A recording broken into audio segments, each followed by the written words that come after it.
బంగాళాఖాతంలో ఏర్పడిన అల్పపీడన ప్రభావంతో రానున్న 3 రోజుల పాటు తెలుగు రాష్ట్రాలలో వర్షాలు కురిసే అవకాశం ఉందని వాతావరణ శాఖ తెలిపింది. వాయువ్య బంగాళాఖాతంలో ఏర్పడ్డ అల్పపీడనం వాయుగుండంగా మారింది. దీని ప్రభావంతో నైరుతి రుతుపవనాలు చురుగ్గా కదులుతున్నాయి. దీనివల్ల ఏపీతో పాటు తెలంగాణలోని పలు ప్రాంతాలలో వర్షాలు కురుస్తున్నాయి.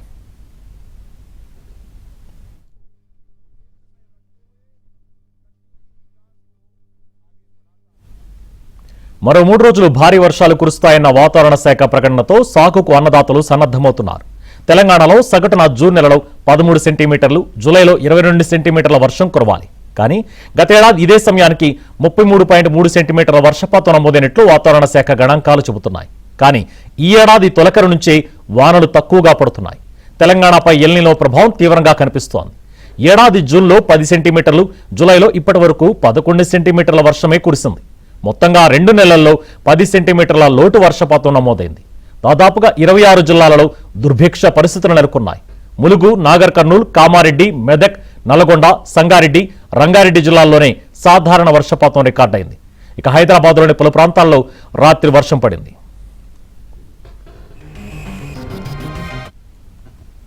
అటు తీవ్ర వాయుగుండం వచ్చినా ఏపీలో ఆశించిన వర్షాలు కురవలేదు. ఉత్తర కోస్తాలో భారీ వర్షాలు కురుస్తాయని వాతావరణ శాఖ అంచనా వేసింది. అయితే విచిత్రంగా బంగాళాఖాతంలో పశ్చిమ వాయువ్యంగా పయనించాల్సిన తీవ్ర వాయుగుండం దిశ మార్చుకుని ఉత్తరంగా పయనించడంతో సోమవారం కోస్తాలో చెదురుమదురు వర్షాలే పడ్డాయి. ఈ సీజన్లో నిన్నటి వరకు ఏపీలో వర్షపాతం లోటు 54% చేరుకోవడంతో కరువు ఛాయలు కనిపిస్తున్నాయని వ్యవసాయ శాఖ ఆందోళన వ్యక్తం చేసింది. ఎల్నినో సంవత్సరాలలో నైరుతి రుతుపవనాలు బలహీనంగా మారతాయని, అరేబియా సముద్రం నుంచి వీచే గాలులు బలంగా ఉండవని, పశ్చిమ కనుమల వరకు పరిమితమై ఆ తర్వాత పొడిగా మారతాయని విశ్లేషించారు. ప్రస్తుత సీజన్లో Telangana, AP, Tamil Nadu rain shadow ప్రాంతాలుగా మారతాయన్నారు. ఏపీలో చాలా చోట్ల మేఘాలు ఉన్నా అవి బలంగా లేకపోవడంతో వర్షాలు కురవడం లేదన్నారు.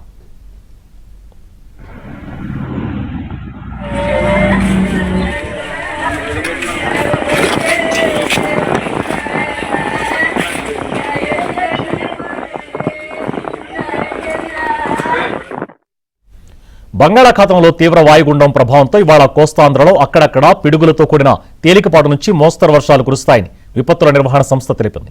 నిన్న కోస్తాలో అక్కడక్కడ వర్షాలు కురిశాయి. దక్షిణ కోస్తాలో వేడి వాతావరణం కొనసాగింది. వాయుగుండం నేపథ్యంలో వాతావరణం అనుకూలంగా లేనందున రేపు వాటి వరకు మత్స్యకారులు సముద్రంలోకి వెళ్లవద్దని సూచించారు.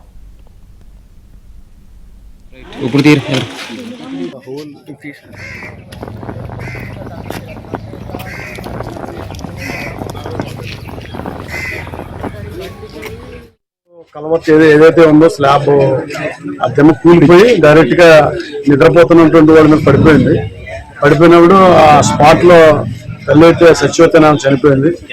తర్వాత కొల్లు నాని అనే కుర్రోడికి అతనికి ఆ స్లాబ్ దిమ్మ మీద కింద ఉండిపోయాడు. తండ్రి కూడా అలాగే అయిపోయాడు. తండ్రి కూడా వీటికి మల్టిపుల్ ఇంజురీస్ జరిగాయి. సో వీళ్ళు పూరెస్ట్ ఆఫ్ ది పూర్ అండి. రెండోది ఏంటంటే 1996లో తుఫాన్ వచ్చిన తర్వాత ఈ ప్రాంతంలో 1997లో కేర్దాస్ ఆఫ్ ఇండియా అన్న వాళ్ళు ఏలూరు సంస్థ 150 మందికి ఇల్లు నిర్మించడం కూడా జరిగింది. సుమారు 29 సంవత్సరాలు జరిగింది. కానీ ఇలాగా 4-5 ఇళ్ళు మాత్రం మిగిలిపోయి ఉన్నాయి. ఆ 4-5 ఇళ్ళలో ఈ ఇల్లు ఒకటి ఇలాగా పడిపోయింది. ఇంకా వీళ్ళకి వెనక ఆధారం లేదు. కానీ ప్రభుత్వం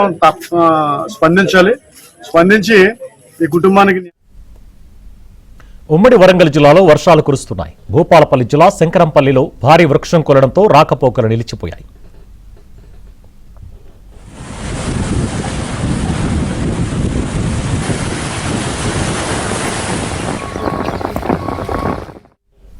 అటు ములుగు జిల్లాలో వర్షాలు కురుస్తున్నాయి. రాత్రి నుంచి ఎడతెరిపి లేకుండా కురుస్తున్న భారీ వర్షాలు ఎండిన పంటలకు ఊపిరినిస్తున్నాయి.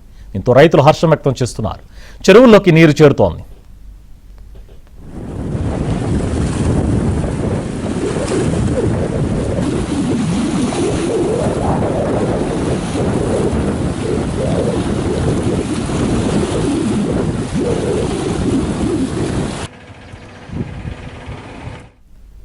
ఉమ్మడి వరంగల్ జిల్లాలో వర్షాలు, భూపాలపల్లి జిల్లా శంకరంపల్లిలో కూలిన వృక్షం, ములుగు జిల్లాలో వర్షాలకు రైతులు ఆనందం వ్యక్తం చేస్తున్నారు.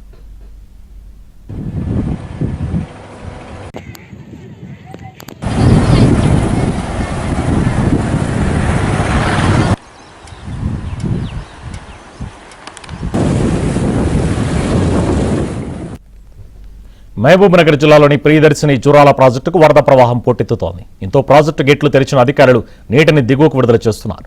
ప్రస్తుతం జూరాల ప్రాజెక్టుకు 32,000 క్యూసెక్కుల ఇన్ఫ్లో వస్తుండగా అంతే స్థాయిలో ప్రాజెక్టు నుంచి 30,000 క్యూసెక్కుల నీటిని దిగువకు విడుదల చేస్తున్నారు.